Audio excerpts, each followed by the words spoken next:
¿Era necesario en cristianismo? Por Elisha ben Melahim. El Eterno tiene el control de todas las cosas y todo sucede según su voluntad y su plan. Al comienzo de mi búsqueda de las raíces de Yeshua y tratar de entender su mensaje en su contexto hebraico, me preguntaba lo siguiente. ¿Por qué el Eterno permitió que se llegara a tergiversar los dichos o enseñanzas de Yeshua? Y solo indagando en la historia del cristianismo llegué a ver las cosas más claras, y pude entender que el cristianismo era necesario para que los presentes y posteriores gentiles que no esperaban a un Mesías, ya que no sabían que era necesario, ni conocían el Elohe de Israel, pudieran entrar en el pacto. Nos podemos imaginar por un momento si todo Israel hubiera aceptado a Yehoshua como a Masías en ese momento. ¿Qué hubiera pasado con los gentiles? Pues amigos, ni usted como gentil estuviera leyendo esto, ni yo estuviera aquí escribiendo, así de simple. Todo pasó por su voluntad, y el plan de antemano que tiene el Eterno, el cual sea bendito su nombre por siempre y para siempre. Fíjese en algo en un principio, a quien iba dirigido al mensaje de Yeshua. Mateo 15:24. Él respondiendo, dijo, no fui enviado sino a las ovejas perdidas de la casa de Israel. O como en esta versión, Mateo 15:24, Yeshua respondiendo dijo, la misión que me fue encomendada está limitada estrictamente a las ovejas perdidas de la casa de Israel. Este pasaje conocido por todos en lo que algunos dicen que Yeshua fue duro con esa mujer, ya que a todo le buscan críticas sin contexto, vemos a nuestro Rebbe exponer cuál era lo principal de su misión, la casa de Israel. Así suene cruel para los gentiles, ellos no estaban en el plan de redención por los momentos. También podemos ver cuando Yeshua recomendó a su seliajo emisario, el cual se transcribió como apóstoles del griego, que significa enviado. Que no fueran por camino de gentiles les copió el texto, Mateo 10, 5-6. A estos 12 envió Yeshua con las siguientes instrucciones, por caminos de gentiles no vayáis ni en ciudades de los samaritanos entréis. Antes bien id en busca de las ovejas perdidas de la casa de Israel.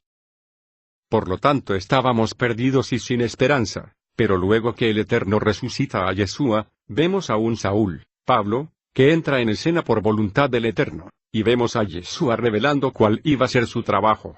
Hechos 9:15. El Adón le dijo, ve, porque vaso escogido me es este, para llevar mi mensaje de redención, la misión que me fue encomendada y mi autoridad en presencia de los gentiles, y de reyes, y de los hijos de Israel.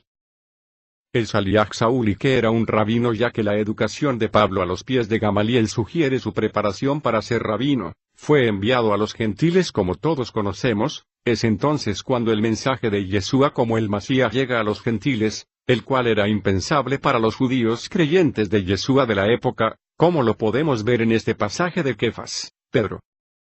Hechos 10:28. Y les dijo, vosotros sabéis cuán abominable es para un varón judío reunirse o asociarse con un extranjero, pero Dios me ha mostrado que no llame como uno inmundo a ningún hombre.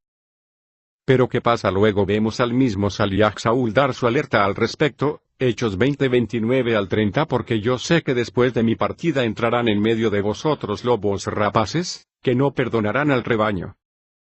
Y de entre vosotros mismos se levantarán hombres que hablen cosas perversas para arrastrar a los discípulos tras sí. Ciertamente las enseñanzas perversas que hablaba el Saliach Saúl, fueron los dogmas cristianos, que se fueron introduciendo en el judaísmo que era aplicado a los gentiles, el cual Saúl había enseñado. Por lo que había pasado también un proceso de incomprensión con sus hermanos judíos. Y tanto es así que, aún hoy el judaísmo, tilda a Saúl como traidor de su pueblo.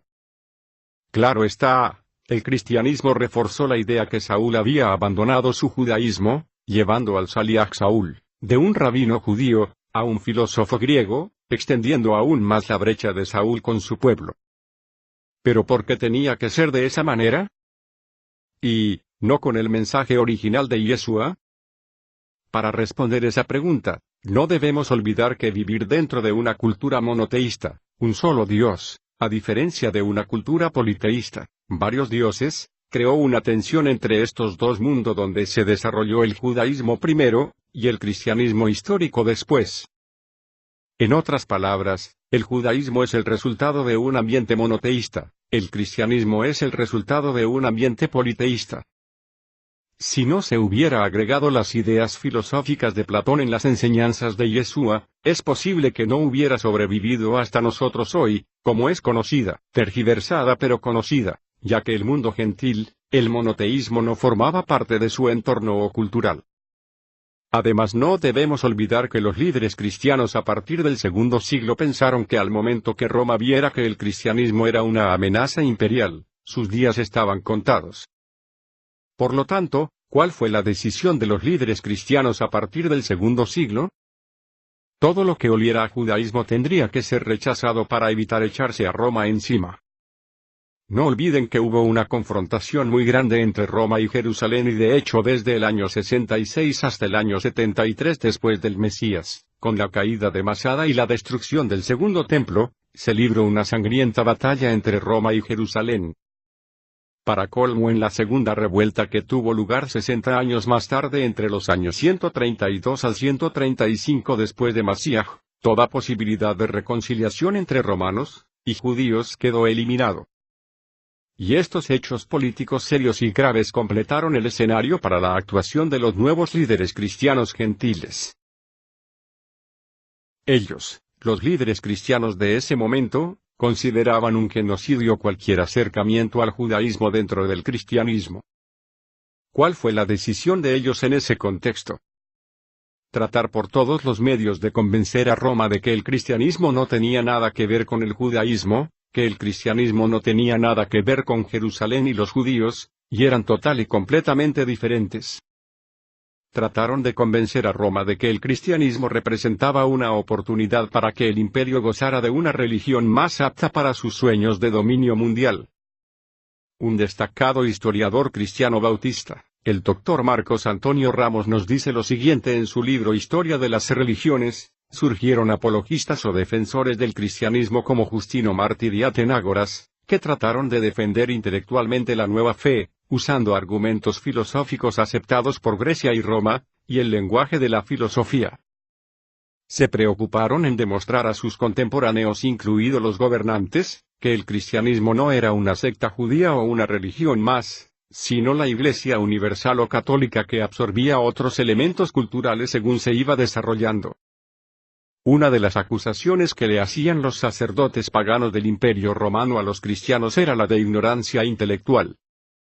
Los líderes cristianos echan mano de la filosofía griega para demostrarle a Roma que ellos no eran ningunos ignorantes, y que en realidad todo lo que los grandes filósofos griegos habían enseñado estaban en la Biblia, y era lo que ellos estaban enseñando. Esto llevó a una separación completa, a un divorcio total de la Iglesia cristiana con el judaísmo. Desde entonces la Biblia comienza a interpretarse teniendo en cuenta la opinión de los filósofos, y no las enseñanzas de Jesús y sus discípulos, que erróneamente se confunde con cristianos fundadores de una religión diferente a la judía existente. Roma empieza a percibir que el odio y el rechazo que ella sentía hacia los judíos, estaban también presentes en el cristianismo que se estaba levantando. Este hecho comenzó a mover la balanza a un entendimiento con el cristianismo, y comenzar a verlo no como una amenaza sino como su mejor aliado. Es decir, el cristianismo viene a ser como el instrumento de los propósitos imperiales de Roma. Es entonces, cuando el cristianismo da la espalda a Jerusalén, y avanza hacia Roma, y va poniendo sus tiendas en Roma hasta que finalmente se abraza con el imperio. Hermanos seguidores de Yeshua, es de entenderse que este es un plan perfecto del Eterno. El cristianismo debía existir, y adaptarse al mundo pagano gentil para que pudiera llegar a nosotros hoy. Sin embargo, ya los tiempos han comenzado a cambiar, y muchas personas no se tragan el cuento dogmático cristiano, debido a su incongruencia, y buscan respuestas lógicas basadas en un contexto hebraico y no griego. Por lo que debemos entender que algo grande se avecina, y es posible que la plenitud de los gentiles se esté completando, como dice Romanos 11:25 al 28, porque no quiero, hermanos, que ignoréis este misterio, para que no seáis arrogantes en cuanto a vosotros mismos, que ha acontecido a Israel un adormecimiento parcial, hasta que haya entrado la plenitud de los gentiles, y luego todo Israel será salvo, como está escrito, vendrá a Sión el libertador, que apartará de Jacob la impiedad. Y este será mi pacto con ellos, cuando yo quite sus pecados. Así que en cuanto al mensaje que proclamamos, nos hacen la vida imposible por causa de vosotros, pero en cuanto a la elección, son amados por causa de los padres.